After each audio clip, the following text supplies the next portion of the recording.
বন্ধুরা, general medical প্র্যাকটিসে একটা কমন সমস্যা হচ্ছে প্রস্রাবে ইনফেকশন, ইউরিনারি ট্র্যাক্ট ইনফেকশন। তাহলে এই যে ইউরিনারি ট্র্যাক্ট ইনফেকশন, প্রস্রাবে ইনফেকশন বলতে আসলে আমরা কি বুঝি?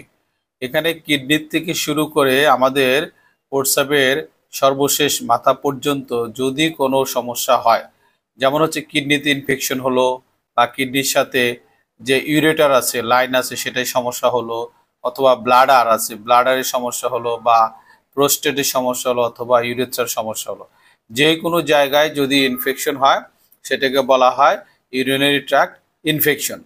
তাহলে এই ইউরিনারি ট্র্যাক্ট ইনফেকশন যদি হয়, আমাদের কাছে রোগীরা সাধারণত কী ধরনের সমস্যা নিয়ে আসে?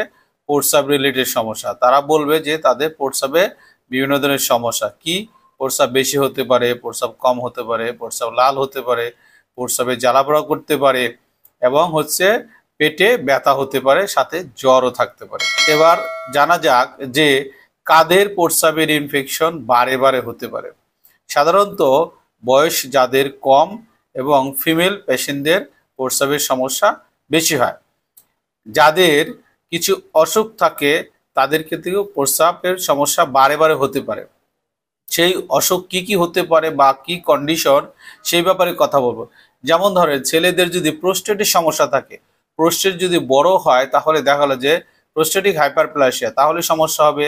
অথবা প্রোস্টেটে যদি কোনো টিউমার হয় সেক্ষেত্রে হতে পারে। এবং ইউরেথ্রাল যদি স্ট্রাকচার হয়, অর্থাৎ আমাদের পুরুষাঙ্গের ভিতরে যে ইউরেথ্রা থাকে সেটা যদি কোনো কারণে চিকন হয়ে যায়। 2 নম্বর হচ্ছে, যদি জন্মগতভাবে আমাদের কিডনির রাস্তায় সমস্যা থাকে, বিশেষ করে ভেসিকো ইউরিটারি রিফ্লাক্স, অর্থাৎ ব্লাডার এবং উপরে যে ইউরেটার আছে সেটার সাথে যদি প্রস্রাবটা, অর্থাৎ ব্লাডারে যেটা জমা থাকে সেটা যদি উপরের দিকে যায় তাহলে কিন্তু বারে বারে ইনফেকশন হয়। অনেক সময় মেয়েদের ক্ষেত্রে যদি ইউটেরাইন প্রোলাপস হয়, অর্থাৎ জরায়ু যদি নিচের দিকে নেমে যায় তাহলে হতে পারে। আবার আমাদের যে ব্লাডারে যদি কোনো ফিস্টল অর্থাৎ ছিদ্র থাকে সেক্ষেত্রে কিন্তু বারে বারে ইনফেকশন হয়। 3 নম্বর হচ্ছে নিউরোলজিক্যাল সমস্যা, অর্থাৎ সমস্যা হচ্ছে নার্ভাস সিস্টেমের, যেমন হচ্ছে মাল্টিপল স্ক্লেরোসিস, একটা নিউরোলজিক্যাল ডিজঅর্ডার। 2 নম্বর হচ্ছে ডায়াবেটিসের নিউরোপ্যাথি যদি হয় সেক্ষেত্রে অ্যাটনিক ব্লাডার হয়, অর্থাৎ প্রস্রাব জমতে থাকে এবং দেখা যায় বারে বারে ইনফেকশন হয়। 4 নম্বর হচ্ছে ফরেন বডিতে যদি কোনো ফরেন বডি থাকে, যেমন আপনার ইউরিটারিক কোনো স্টোন ছিল বা স্টেনোসিস ছিল, সেটা রিমুভ করার পরে এখানে যদি কোনো ক্যাথেটার প্লেসমেন্ট করা থাকে, অথবা কোনো স্টেন্টিং করা থাকে, অথবা দেখা গেল যে আমাদের ইউরোলিথিসিস, এখানে কোনো ধরনের টিউমার আছে, অথবা আমাদের যে ইউরেথ্রায় যদি ক্যাথেটার দীর্ঘ সময় যদি প্রস্রাবের সমস্যার জন্য বা অন্য মেডিকেল ডিজঅর্ডারের জন্য ক্যাথেটার করা থাকে, তাহলে কিন্তু তাদের এই প্রস্রাবের ইনফেকশন বেশি হবে।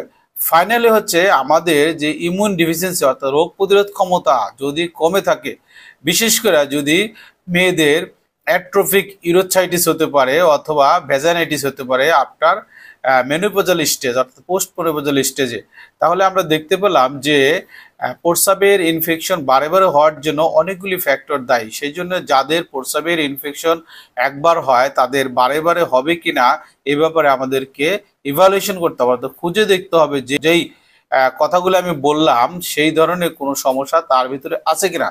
যদি থাকে তাহলে প্রস্রাবের ইনফেকশনের পাশাপাশি কিন্তু আমাদের ওই সমস্যাগুলি সমাধান করার চেষ্টা করতে হবে। অন্যথায় যতই চিকিৎসা করি তার কিন্তু প্রস্রাবের সমস্যা বারে বারে হবে। সো বন্ধুরা, ধন্যবাদ সবাইকে, ভালো থাকবেন, ভিডিওটি দেখবেন, লাইক শেয়ার কমেন্ট করে পাশে থাকবেন।